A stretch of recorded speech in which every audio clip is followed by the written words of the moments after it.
இன்றைக்கி வெள்ளை பூசணியில் ஒரு ஜூஸ் பண்ணலாம். வாங்க எப்படி பண்ணலான்னு பார்க்கலாம்.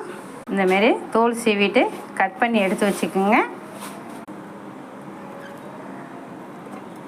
இந்த பூசணி ரொம்ப குளிர்ச்சி தரக்கூடியது. அதுக்காக இதை சளி பிடிக்காமல் இருக்கிறதுக்கு கொஞ்சம் ஜீரகம், கொஞ்சம் மிளகு, இஞ்சி, கொஞ்சம் உப்பு போட்டு தண்ணி விட்டு இதை அரைச்சி எடுத்துக்கலாம்.